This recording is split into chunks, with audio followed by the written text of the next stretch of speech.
How's everybody doing tonight? Good. That's awesome. What y'all think of tacos? We all like tacos? Awesome. Who liked the cookies? Everybody say thank you, Miss Megan, for bringing cookies. Where is Miss Megan? Where's Peggy? Oh, she's not even here for us to say thank you to her. All right. Well, anyway.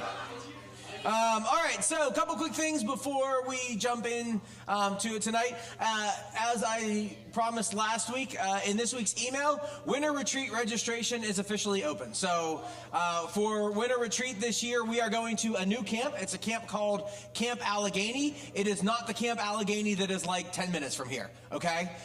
There is a Camp Allegheny that's not too far from actually the camp that we went to last year for Winter Retreat.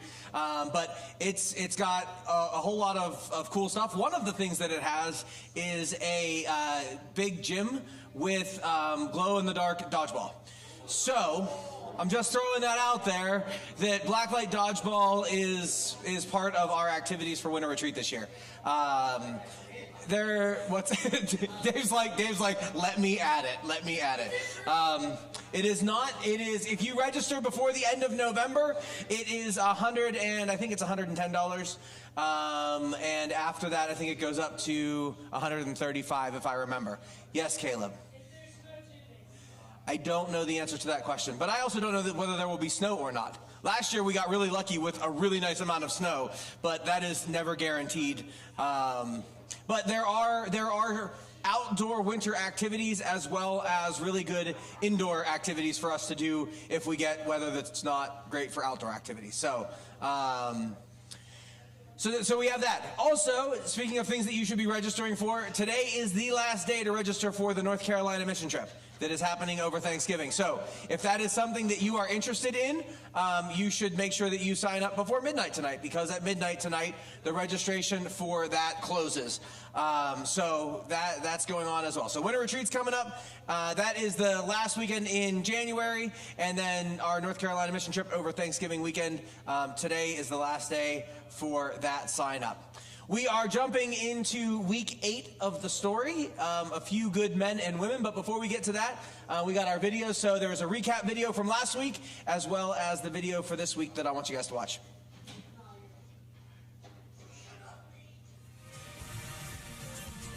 God gave Joshua the job of leading the Israelites. The first thing he did was send spies into Jericho. The 2 spies hid in the home of a woman named Rahab, who was a prostitute. Rahab hid the 2 spies on her roof. Then, when it was safe, she lowered the men down to the ground using a rope. Joshua led his army to the city of Jericho.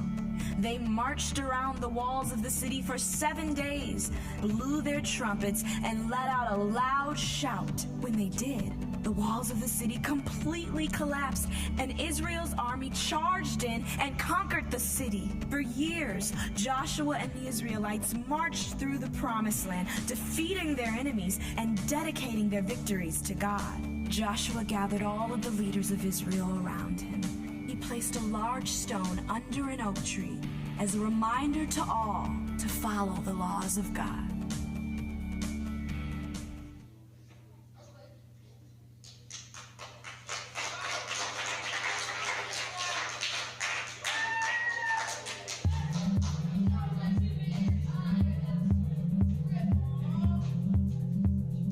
After Joshua died, the Israelites began to worship other gods. Because of this, God caused them to lose their battles and become slaves of other nations. Each time this happened, God would raise up one man or woman called a judge to help the Israelites escape. But after each escape, Israel would go back to their old ways, not living how God had told them to live. Then they would lose another battle and fall back into slavery. This cycle happened over and over again. At one point, the Israelites were enslaved in a country called Midian. They cried out to God for rescue, and God sent an angel to a man named Gideon to help them. God told Gideon the only way to beat the Midianites was to send only a small number of soldiers, just 300. So, in the middle of the night, the 300 soldiers came to the edge of the Midianite camp, blew their trumpets all at once, and smashed jars with torches in them. The incredible sight and sound this made confused and terrified the Midianites so much they began to kill one another. Gideon and the Israelites chased the remaining Midianites and killed them all. After this battle, Israel enjoyed 40 years of peace. But when Gideon died, the Israelites went back to their old ways, worshiping other gods. So they were captured by the Philistines. God sent another judge named Samson. Samson had long hair and was incredibly strong. At one point, he actually killed a wild lion with his bare hands, tearing it to pieces. The Philistine leaders were afraid of Samson because of his incredible strength. So they came up with a plan. They knew Samson had fallen in love with a woman named Delilah, so they paid her to find out the secret behind his superhuman strength. After much convincing, Samson revealed that his long hair made him strong. Soon after, while Samson was sleeping, Delilah led the leaders into his room and they cut off his hair. With his strength gone, the Philistines gouged his eyes out and threw him in prison. While there, his hair grew back and his strength began to return. One day, while the Philistines were partying, they took Samson out of prison, forcing him to perform in front of them in their palace. While standing between two pillars, Samson prayed that God would give him strength. Then, he placed his hands on the pillars and shook them until the roof of the palace completely caved in, killing all the Philistines as well as himself. After Samson's death, the Israelites' pattern of disobedience continued, and God would need to look outside of Israel for someone who would follow God's ways.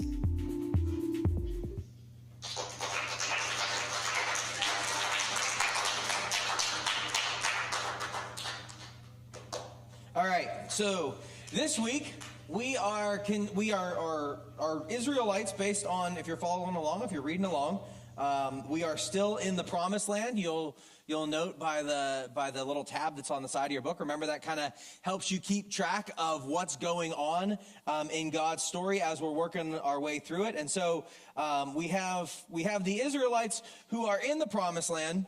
And remember, we're continuing to talk also about this upper story and this lower story idea, right? And so in our upper story within God's promised land, what we see is, and you might remember from last week, that last week we said that God fulfilled his promise to bring his people to the promised land, right? When he brought them out of Egypt, he promised that he was going to take them to a land that was wonderful. And God followed through with that promise.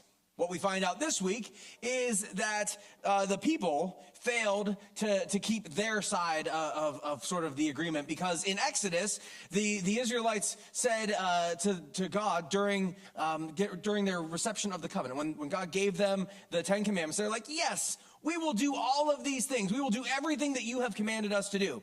And then we find out that they get to the promised land and they don't do such a good job of doing all of the things that they're supposed to do. So while last week we saw God fulfill his part of the covenant, his part of the agreement, this week we see that Israelite did not do a great job with that. And then in the lower story, right? The lower story is what we actually see happening, what's playing out sort of like a movie in front of us, is that God has brought together a few good men and women to lead Israel, but along the way, there are also some bad ones. And if you read this week, what you saw was this sort of back and forth movement where the Israelites would follow God for a while, and then it wasn't long after following God that something would change, a leader would die or whatever, and the Israelites would go back to doing whatever it was that they wanted to do.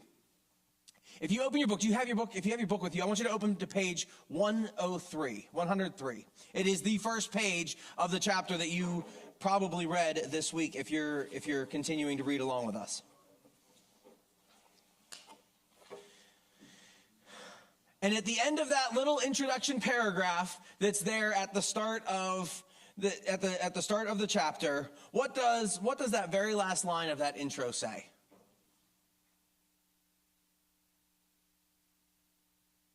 Somebody tell me. It's on the screen. Good, Ollie.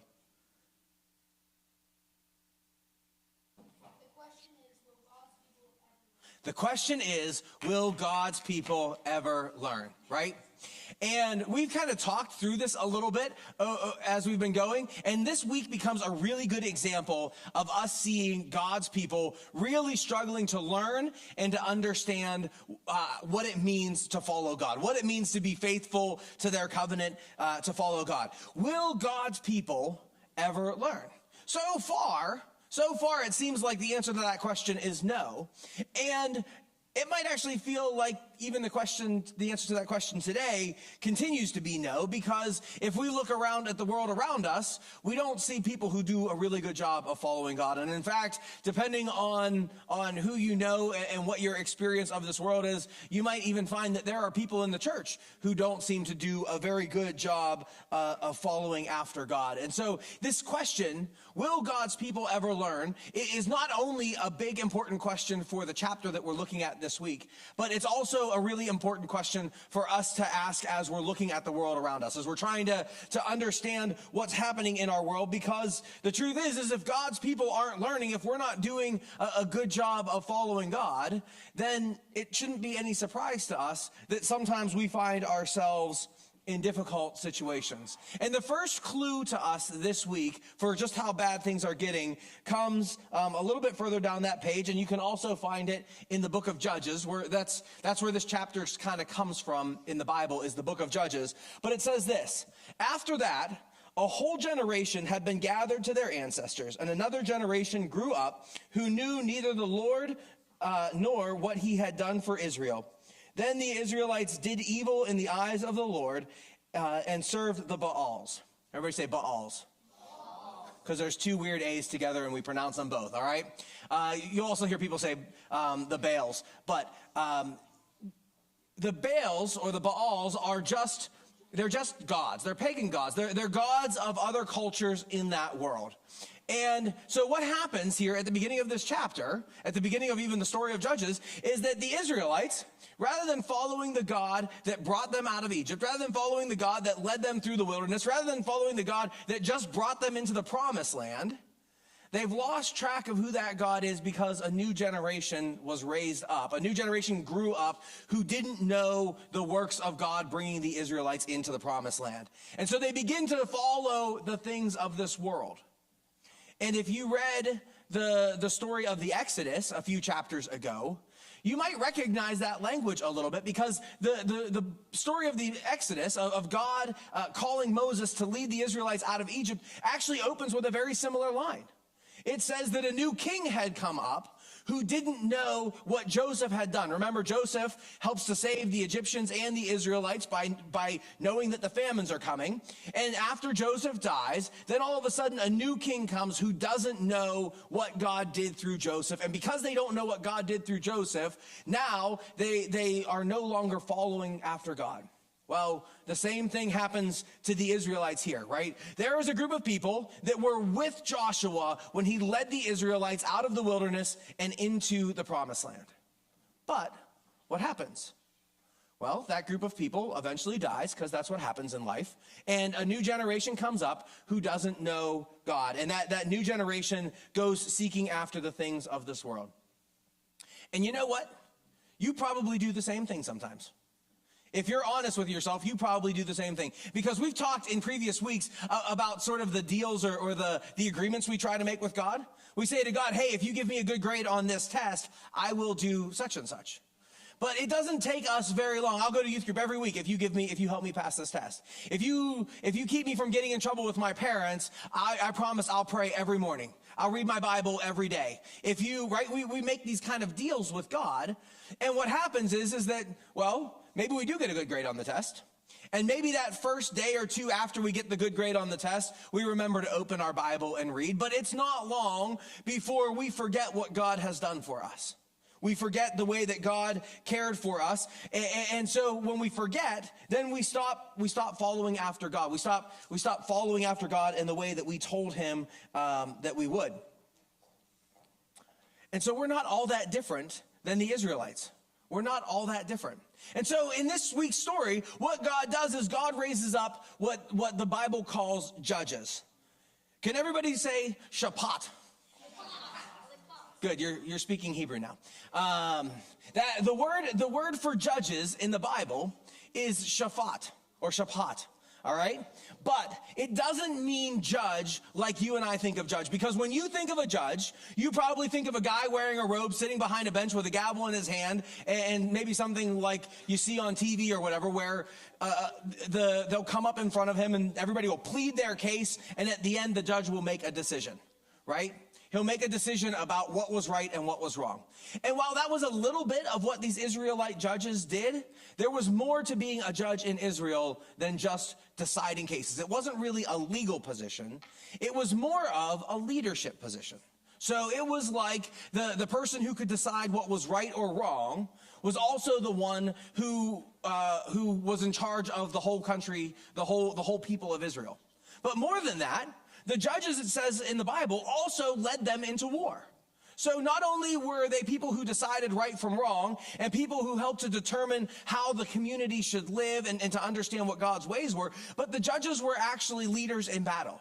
They would march the army out into battle to fight against the countries and the people that were around them who were causing these problems. So this idea of being a judge, when we read about the judges in the Bible, we're not reading about people who sat in a law court and made decisions about what was right or wrong. We're talking about leaders in the community.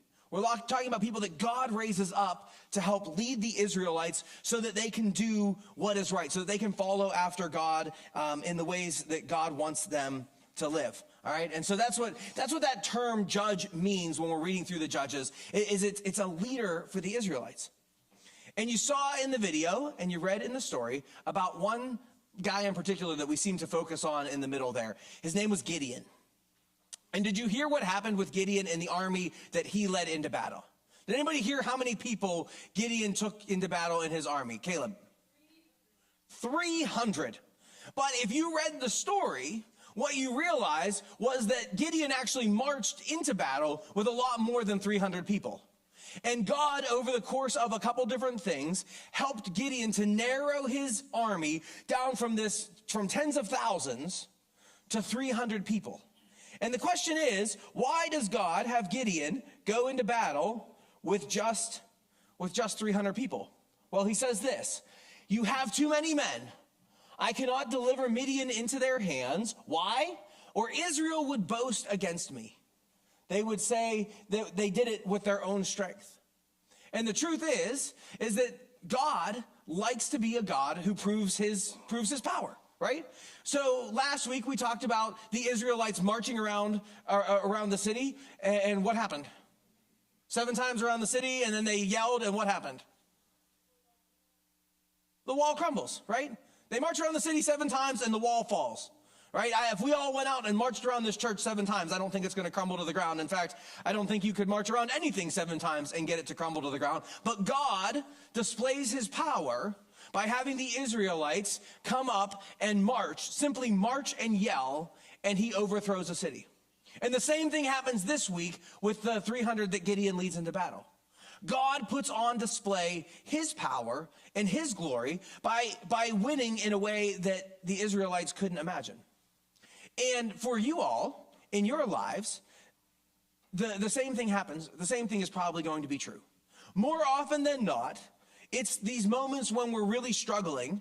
It's these moments when we feel like we don't have control over the situation, that God is able to show up in a way that we wouldn't see otherwise. God's able to put his glory on display for us and help us in ways that otherwise we might try to take credit for what he did, right?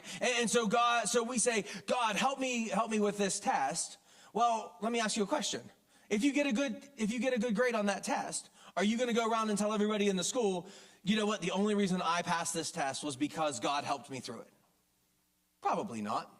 You're probably going to get your A or B and celebrate about it and be like, whew, that's better than what I thought I was going to get.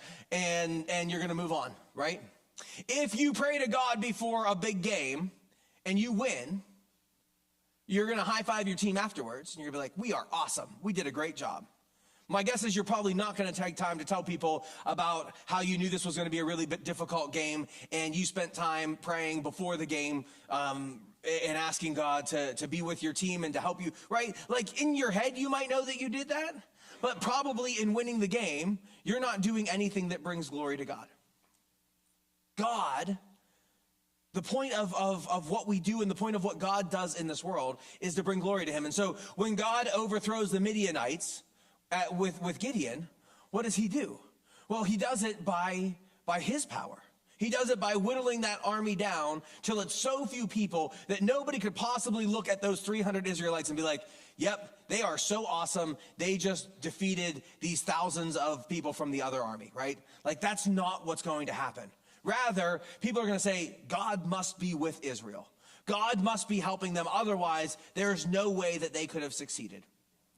And so in this world, when we struggle with difficult things, when we find ourselves in the hard places, a lot of times that's where God can really show up and shine.